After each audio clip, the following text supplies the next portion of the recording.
हिंदुओं का धर्मांतरण कैसे रुकेगा? How to stop the conversion of Hindus. यह मुद्दा जो है दोस्तों बहुत ही गंभीर मुद्दा है और इसी मुद्दे से रिलेटेड एक इलाहाबाद हाई कोर्ट की आज एक कमेंट आया है और उस कमेंट में जज साहब ने कहा है कि इसी तरह से अगर कन्वर्जन भारत में चलता रहा तो हिंदू जो आज मेजॉरिटी होने का दंभ भरता है वो माइनॉरिटी में चला जाएगा। और ये कमेंट जो आया है दोस्तों वो एक बेल प्ली में आया था। बेल प्ली को सुनते समय उन्होंने दिया था। उस बेल प्ली में जो व्यक्ति था जिसको गिरफ्तार किया गया था वो संलिप्त था मास कन्वर्जन के एक एक्टिविटी में, उसके वजह से उसको गिरफ्तार किया गया था। तो दोस्तों मुझे लगता है कि इस मुद्दे पर हिंदू समाज के प्रत्येक व्यक्ति को ध्यानपूर्वक बैठकर सोचना चाहिए और मैं भी काफी समय से इस पर सोच रहा था और कुछ कुछ मन में आता था। ठीक है दोस्तों, तो वैसे आज मैंने एक कागज कलम लिया और उस पर कुछ पॉइंट्स लिखे और वो पॉइंट्स बने हैं 8 पॉइंट दोस्तों। और मुझे लगता है कि अगर ये 8 पॉइंट्स पे काम होता है तो दोस्तों हम कहीं ना कहीं जो ये कन्वर्जन का मामला है उसको हम रोक पाएंगे। आइए दोस्तों इस पूरी वीडियो को पूरा देखिएगा और बाद में उसका सुनने के बाद में आप अपने कमेंट्स अवश्य दीजिएगा दोस्तों सबसे पहले जो इसमें जो मैंने पॉइंट्स रखा है 8 में से वो है हिंदू धर्म स्थलों को सरकार के नियंत्रण से बाहर करना। दोस्तों ये सब हम जानते हैं कि हमारी जो संस्कृति थी, हमारी जो सनातन संस्कृति थी उसमें मंदिरों का बहुत ही ज्यादा प्रभाव था और जब अंग्रेज हिंदू समाज को तोड़ना चाहे तो उन्हें लगा कि भाई हमें जब तक हम मंदिर इकोसिस्टम को नहीं तोड़ेंगे तब तक हम हिंदू समाज को नहीं तोड़ पाएंगे और वही उन्होंने करने का प्रयास किया दोस्तों। ठीक है, तो हमें सबसे पहले अपने मंदिरों को सरकार के नियंत्रण से बाहर निकालना है, पहला एक हो गया। दूसरा है दोस्तों धर्म परिवर्तन पे सख्त कानून लाए जाने चाहिए। दोस्तों सबसे पहला उसके अंदर होना चाहिए कि भाई जितने भी ये सामूहिक धर्म परिवर्तन किए जाते हैं उस पे रोक लगनी चाहिए। जब धर्म है एक व्यक्ति का निजी मामला होता है, ठीक है, तो आप जब ये सामूहिक धर्म परिवर्तन करते हैं तो जो निजी वाला जो होता है ना कहीं वो दब जाता है और देखा देखी में, ठीक है, आदमी जो है वो सोच नहीं पाता है अपने लिए। तो मुझे लगता है कि ये सामूहिक वाला जो है जो धर्म परिवर्तन है, जो इवेंट्स होते हैं उन पे तत्काल प्रभाव से रोक लगनी चाहिए। ठीक है, उसके बाद में दोस्तों मुझे लगता है कहीं ना कहीं जिस तरह से ये धर्म परिवर्तन होता है, खासकर जब ये लव जिहाद का जो मामला होता है जिसमें कि एक नाम आपने रखा है और उस नाम से रख के आपने लड़की से संबंध बनाए और उसके बाद आप ये कहते हैं, उसको ब्लैकमेल करते हैं कि भाई अगर तुमने धर्म परिवर्तन नहीं किया तो मैं तुमसे शादी नहीं करूंगा।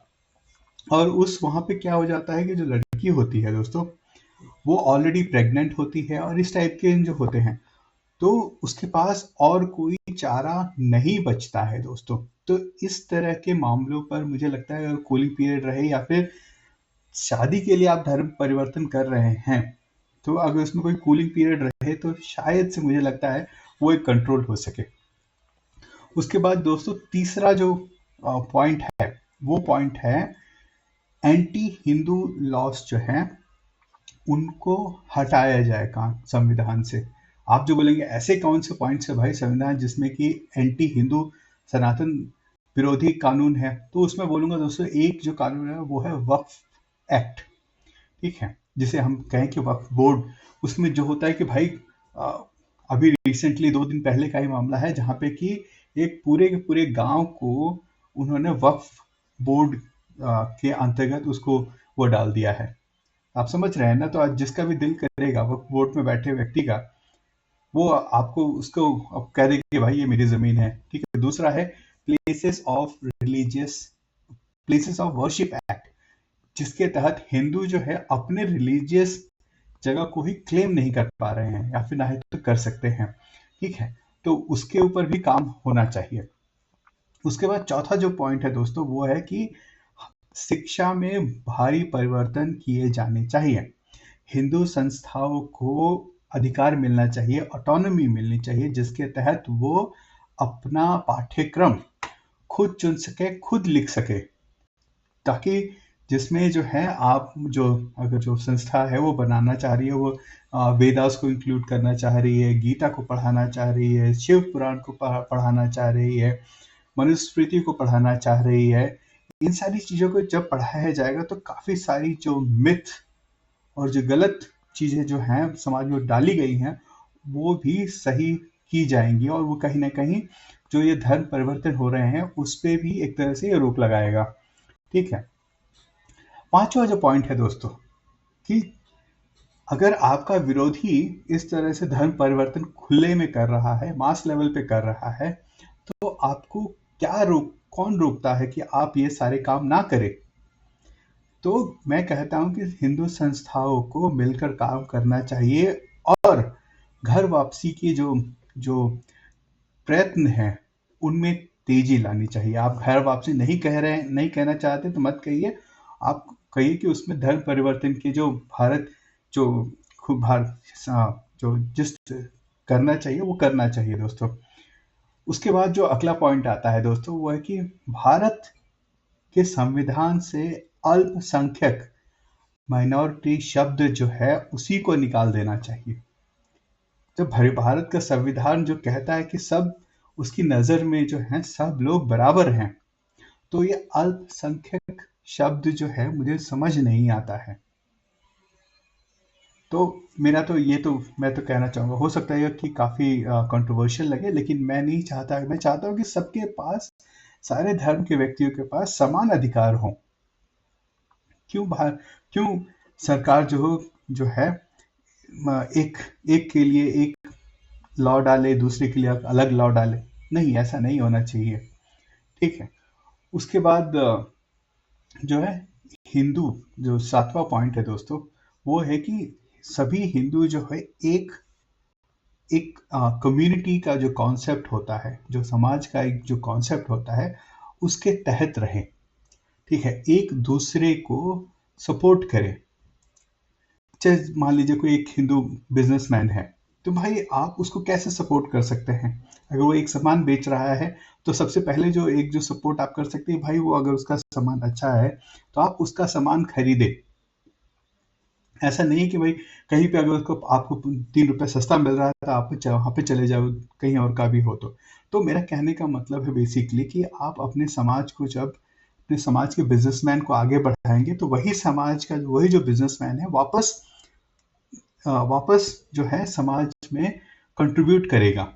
और ये हमारे सनातन धर्म में बहुत पहले से चली आ रही है दोस्तों, कि जो व्यक्ति जो होता है वो वापस समाज को कुछ देना चाहता है, और वो देता है। ठीक है दोस्तों। तो ये हो गया। और जो अंतिम जो पॉइंट है दोस्तों, ठीक है, हिंदुओं को एक होकर वोट करना होगा दोस्तों। अगर लगे उन्हें कि ये पार्टी जो है हिंदुओं के लिए काम करेगी, तो हम उस पार्टी को वोट करेंगे। समझ रहे हैं क्या कह रहा हूं मैं? तो जिस तरह से अभी जो मुस्लिम जो है, जिस तरह से वो टैक्टिकल वोटिंग करते हैं, उन्हें लगता है कि ये व्यक्ति जो है भारतीय जनता पार्टी को हरा सकता है या फिर किसी भी पार्टी को हरा सकता है, तो वो इन मास वोटिंग करते हैं उस पार्टी के लिए।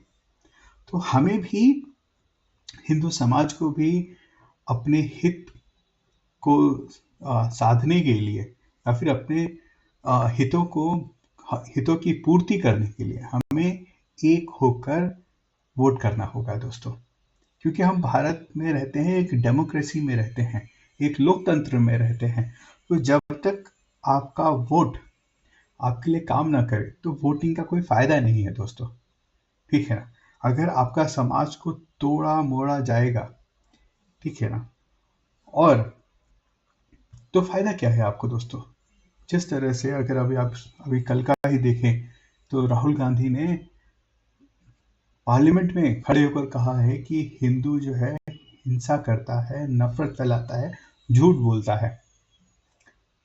तो आप ये सोचिए, लेकिन वही राहुल गांधी में इतना दम नहीं होगा कि वो किसी और धर्म के खिलाफ ये बातें वो कह पाए।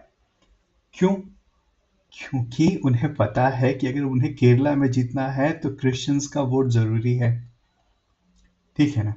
उन्हें अगर अपनी पॉलिटिकल हैसियत बचा के रखना है दोस्तों, तो उन्हें मुस्लिमों का वोट चाहिए।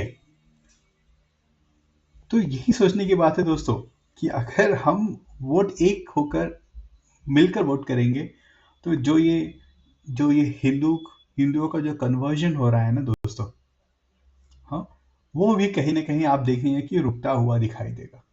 तो दोस्तों ये थे मेरे 8 पॉइंट, जिनको अगर हम लोग इम्प्लीमेंट करें तो हम अवश्य ही ये जो हिंदुओं का धर्मांतरण किया जा रहा है धड़ल्ले से, चाहे वो पंजाब में हो, चाहे वो केरला में हो, चाहे वो आंध्रा में हो, चाहे वो बंगाल में हो, चाहे वो हमारे आदिवासी इलाकों में हो, मुझे एकदम यकीन है कि उस पे आप देखेंगे कि रोक लगती हुई दिखेगी। तो दोस्तों अगर वीडियो अच्छी लगे तो वीडियो पे कमेंट अवश्य करें, उसके बाद लाइक शेयर एंड सब्सक्राइब भी अवश्य करें। बहुत बहुत धन्यवाद दोस्तों।